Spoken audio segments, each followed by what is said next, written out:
Perkenalkan, nama saya Ananda Pratipta Putra Nugraha. Saya akan membuat vlog di pertemuan keempat,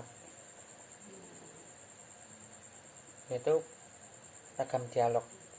Ragam dialog pada umumnya secara umum merupakan proses komunikasi antar dua atau lebih agen dalam dialog, maka harus dipertimbangkan agar memenuhi kaidah semantis dan pragmatis. Sedangkan secara IMK, dialog merupakan pertukaran instruksi dan informasi yang mengambil tempat user dan sistem komputer. Dalam dialog bisa diartikan sebagai proses pertukaran komunikasi antara satu atau lebih.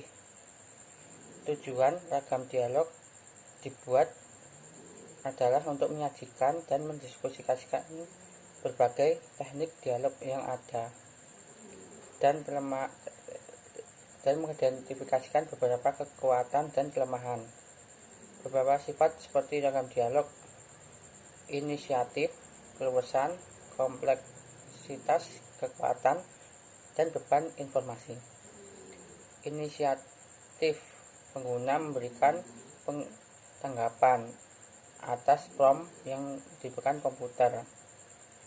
Yang kemudian keluasan: pengguna mempunyai kesempatan melakukan customizing dan memperluas antar permukaan. 3. Kompleksitas: pengelompokan dalam penerapan model yang diinginkan pengguna ke dalam sistem. Kemudian kekuatan: jumlah kegiatan yang dapat dilakukan oleh sistem setiap perintah yang diberikan oleh pengguna. Yang terakhir ada beban informasi. Karakteristik ragam dialog: 1.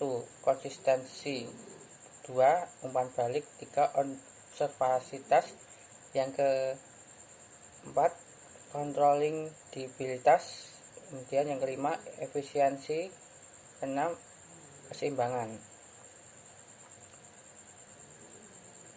Konsistensitas: sistem yang konsisten akan mendorong pengembangan mentalitas dan memberikan petunjuk kepada pengguna untuk mengeksploitasi pengetahuan. Kemudian umpan balik: pada ragam dialog, jika pengguna melakukan kesalahan, maka akan menampilkan suatu pesan kesalahan, tetapi dalam program yang tidak ramah sering harus menunggu proses yang berjalan lama. Kemudian observabilitas dikatakan mempunyai sifat apabila sistem itu berfungsi secara benar, nampak sederhana bagi pengguna, meskipun sesungguhnya pengolahan secara internalnya sangat rumit. Controllingabilitas merupakan kebalikan dari yang sebelumnya. Hal ini diimplementasikan bahwa sistem berbeda di bawah kontrol pengguna agar hal ini tidak tercapai. Efisiensi dalam sistem komputer yang melibatkan unjuk kerja manusia dan komputer secara bersama oleh kerjasama antar manusia dan komputer, sehingga meskipun efisiensi, aspek rekayasa pengaruhnya akan menjadi sangat penting jika sangat berpengaruh keduanya. Kemudian keseimbangan strategi akan diambil dalam perancangan sembarang. Sistem manusia komputer haruslah dapat berbagi pekerjaan antara manusia dan komputer. Kemudian kategori ragam dialog. Ragam dialog interaktif: 1. Dialog berbasis perintah tunggal. Perintah tunggal yang dioperasikan tergantung sistem. Dikatakan sebagai ragam yang paling kontroversial. Contohnya DOS seperti dir, delete, format, copy. Kemudian Linux atau Unix. Kemudian dialog berbasis bahasa pemrograman. Dialog yang dikemas sejumlah perintah ke dalam suatu bentuk berkas file seperti Pascal dan lain-lain. Dialog berbasis pengisian formulir, di mana pengguna diharapkan ke suatu bentuk formulir di layar komputer yang berisi sejumlah pengisian yang diinputkan ke kolom-kolom yang telah tersediakan. Kemudian sistem menu, dialog yang menampilkan daftar jumlah pilihan dan jumlah batas menu yang sejumlah pilihan dalam jumlah terbatas. Kemudian dialog berbasis bahasa alami, kemudian antarmuka berbasis ikon, kemudian sistem penjedelaan, kemudian manipulasi langsung, kemudian antarmuka berbasis interaksi grafis. Sistem menu datar.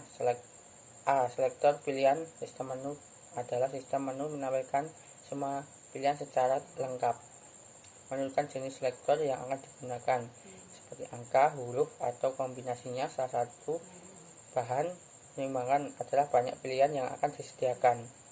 Pengguna tanda terang harus menentukan pilihan datar menu menggunakan mekanisme seperti tanda panah kiri atas bawah, kanan kiri atas bawah. Kemudian C, sistem menu tarik berbasis struktur hierarki atau struktur pohon. Kemudian antarmuka berbasis bahasa alami, dialog yang berisikan instruksi dalam bahasa alami yang menggunakan terjemahan sistem penerjemah. Kemudian antarmuka berbasis ikon. Berbasis ikon ini dalam penggunaan simbol-simbol tanda-tanda kehidupan sehari-hari, seperti tanda dan simbol memberitahukan pengguna kemampuan yang dimiliki oleh pemrograman aplikasi. Kemudian sistem yang G, sistem penjedelaan. Sistem memungkinkan pengguna menampilkan informasi satu atau lebih jendela Windows. Sekian dari saya. Terima kasih.